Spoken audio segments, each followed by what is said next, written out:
Que sur Aldébaran, il y a des laboratoires de préparation de surhomme et m'a indiqué que moi-même je serais un surhomme en fait, mélange entre un homme-oiseau et un homme-loup. Et depuis cette grotte en fait, j'ai demandé dans l'énergie aux deux clans, donc les loups-garous et les vampires, de venir à ma rencontre pour sceller un pacte.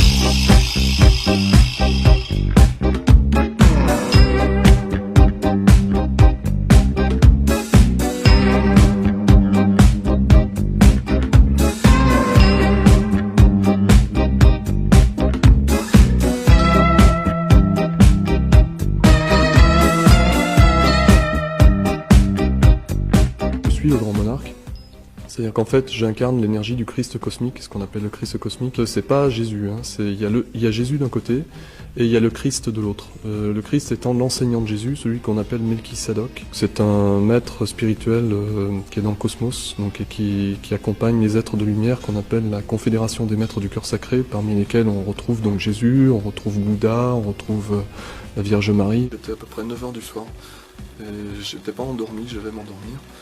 Et à un moment donné, je vois apparaître des singes et des serpents sur mon lit, et puis il y en avait partout. Ils dansaient dans tous les sens, j'étais comme dans Mowgli en fait. Et vous savez ce qu'a répondu ma mère? Je vous le donne dans le mille. Elle a répondu, ah, bah, c'est tout simplement une hallucination collective. J'ai pu constater à diverses reprises différents phénomènes, notamment des vaisseaux de lumière dorée, donc qui est de 300 mètres de diamètre. Donc ça, ce sont les vaisseaux de la Vierge Marie, donc qui sont montrés 2 fois à moi dans la région. J'ai pu observer la Vierge Marie elle-même, donc elle s'est manifestée sous la forme d'une boule de lumière blanche avec du bleuté à l'intérieur. J'ai pu, des amis à moi ont observé un géant de 3-4 mètres dans un champ à côté. Mon nom d'âme c'est Oriana et je suis relié à l'énergie de l'homme vert, donc celui qu'on appelle l'homme vert, que les prophéties appellent le grand monarque aussi. Qu'est-ce qui vous est arrivé?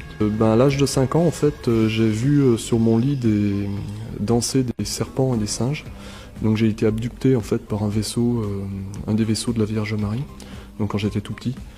Et à partir de là, j'ai eu des expériences paranormales du type où je rêvais des informations à l'avance qui allaient se produire soit le lendemain, soit des années plus tard. Vous dites que des êtres humains vivent sous la Terre et dans le cosmos. Pourriez-vous nous en dire plus?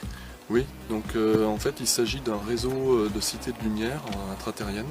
On appelle le réseau Agartha. Donc parmi les cités de lumière, je peux citer Telos, Shambhala également. Donc Telos étant sous le mont Shasta en Californie et Shambhala étant au Tibet. Donc il s'agit d'un vaste réseau de cités interconnectées. On les qualifie d'intraterriennes puisque les êtres humains ou d'autres civilisations vivent sous terre de telle manière à développer en fait en quelque sorte un paradis intraterrestre.